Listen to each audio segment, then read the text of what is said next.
Fala pessoal, tudo beleza? Vocês devem estar no mínimo intrigados e curiosos em saber como é que um treino de jiu-jitsu pode nos ajudar a compreender ao menos alguns aspectos relacionados à teoria da imputação objetiva, que indubitavelmente é um dos temas mais desafiadores, complexos, difíceis e importantes da teoria geral do direito penal. Beleza? Vamos analisar o caso e aí vocês vão entender juntamente comigo o que é o caso efetivamente. Duas colegas no treino de segunda-feira estavam lá no rola, no treino, e efetivamente houve um caso durante o contato em que uma delas se lesionou.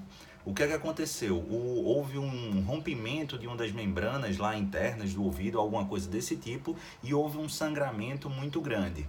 Vamos pegar, obviamente, esses acidentes que acontecem no dia a dia de qualquer esporte de contato, mas para compreender essa situação à luz da teoria da imputação objetiva. A mesma coisa também poderíamos, como a doutrina costuma trazer, o exemplo de um lutador de boxe que eventualmente lesiona o seu adversário. Nesse caso, é possível de se cogitar haver aqui um crime, por exemplo, de lesão corporal? E a resposta é negativa. Isso até é intuitivo. Só que a resposta pode ser negativa a partir da análise do elemento subjetivo, dolo ou culpa.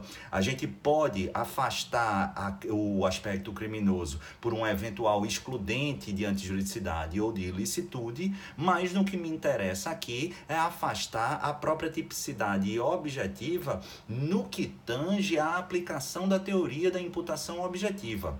O primeiro ponto que eu quero falar, doutores, é que a teoria da imputação objetiva, e não vai dar para longe disso exaurir esse tema eu precisaria de uma, duas ou até mesmo 3 aulas para trabalhar de maneira profunda isso aqui, mas fundamentalmente, pessoal, a teoria da imputação objetiva, ao contrário do que o nome pode sugerir, ele não se relaciona com responsabilidade objetiva. Ao contrário, é uma teoria que, se bem utilizada, ela visa a restringir, a diminuir o âmbito punitivo da norma penal.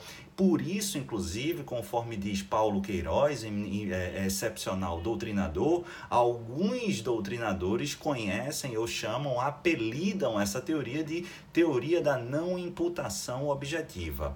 Mas vamos entender, vocês sabem tão bem quanto eu que na escola clássica, na perspectiva clássica, o tipo penal era fundamentalmente objetivo.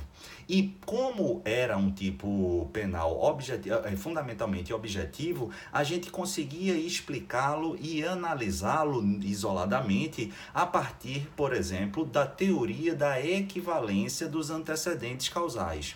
Só que com o advento do finalismo e, obviamente, o deslocamento do dolo e da culpa lá, da culpabilidade para a tipicidade, a gente passa a enxergar dentro do tipo tanto uma perspectiva objetiva como uma perspectiva subjetiva, evidenciada especificamente no dolo e da culpa. Ah, Pedro, então eu começo a entender. Não, você começa a entender essa lógica de tipo penal à luz do finalismo. Mas é justamente aqui que vem a teoria da imputação objetiva e traz um novo requisito dentro da tipicidade, dentro dessa lógica de tipo penal. E uma lógica e um elemento fundamentalmente, eminentemente normativo. E é aqui que é importante a teoria da imputação objetiva. Ao contrário da pura lógica clássica e também da essência do finalismo, com o advento dessa teoria da imputação objetiva lá defendida e trazida por Karl Lawrence, mas que hoje é basicamente defendida com algumas filigranas de diferença por Roxin e por Jacobs, o que é que a gente basicamente tem? A gente tem, quando analisa o tipo penal, tanto uma perspectiva de analisar o tipo objetivo, como também o tipo subjetivo. Mas o tipo objetivo, ele vai ser analisado a partir da sua lógica de causalidade e, para tanto, aplicando a teoria do equivalente ou da equivalência dos antecedentes causais, não é que houve o rompimento, mas se cria uma nova exigência também para a análise da tipicidade objetiva ou do tipo objetivo, que é justamente a imputação objetiva. E para a gente enxergar uma imputação objetiva à luz do caso concreto, a gente precisa analisar basicamente 3 requisitos. O primeiro é a criação ou incremento de um risco proibido pelo ordenamento jurídico. Esse risco ou a realização desse risco proibido, ele deve ser enxergado como produto, como vinculado ao resultado da conduta atribuída. E claro, esse resultado ele deve estar dentro do âmbito ou do alcance do próprio tipo penal.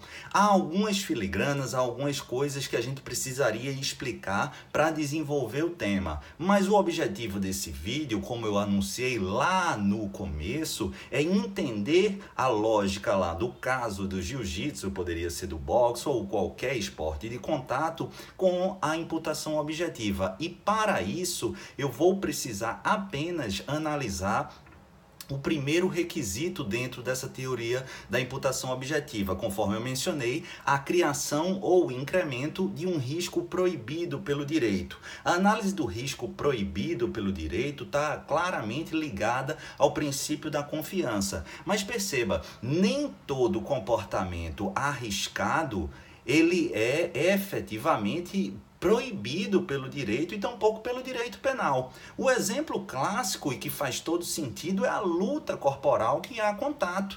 É natural que seja um esporte, é ainda mais natural se a gente enxergar um contexto de disputa, mas mesmo num treino, como aconteceu segunda-feira.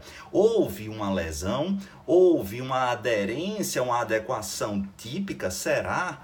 Basicamente, se a tendência na lógica finalista, sem a teoria da imputação objetiva, seria afastar a conduta criminosa ou propriamente o tipo penal, indicando que essa conduta seria atípica a partir do elemento subjetivo, ou melhor, da ausência de elemento subjetivo.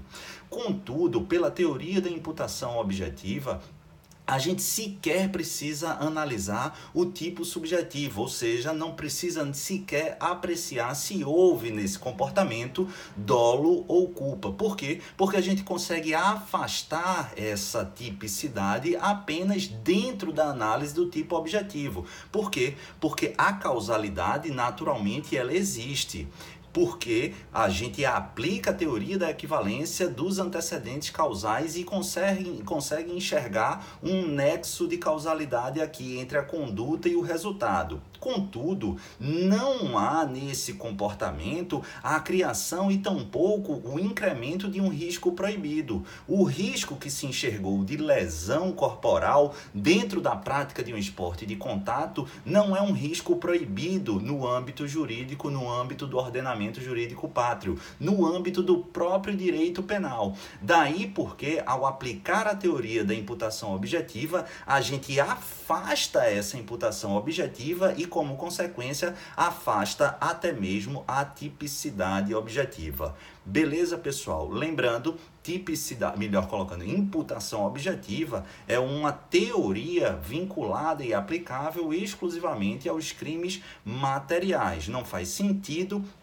aplicá-la para os crimes de mera conduta e crimes formais, beleza? Por quê? Porque nesses delitos o próprio comportamento já enseja a adequação típica e a consumação delitiva. Beleza, pessoal? Tranquilo? Então, vejam como a gente vai ficando meio perturbado, mas trazendo coisas do dia a dia, coisas cotidianas para a realidade de vocês, para explicar e ilustrar um pouco temas complexos, tentando deixá-los um pouco mais interessante e aí, sobretudo, visando a facilitar a compreensão. Nesse vídeo a gente traçou alguns aspectos de imputação objetiva, explicou bem a ideia da necessidade de criação ou incremento de um risco proibido, indicou que há riscos permitidos dentro do âmbito penal e do âmbito de direito, e isso traz repercussões, além de fazer esse paralelo rapidamente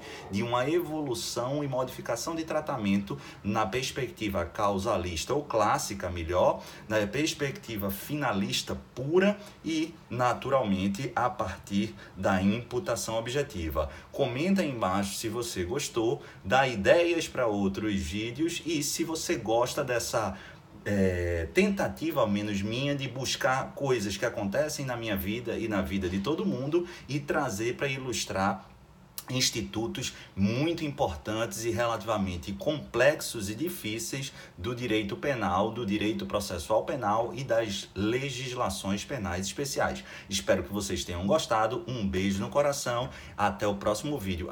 E se você não segue ainda o perfil aqui do Instagram ou lá, ou aqui, eu não sei onde é que você está vendo, no meu canal do YouTube, aproveita, faz a inscrição, aciona o sininho, segue o perfil, porque sempre que eu subir conteúdo novo, tanto em vídeo como material escrito, você vai ser devidamente notificado. Beijo no coração, fiquem com o Papai do Céu e até o próximo vídeo. Valeu!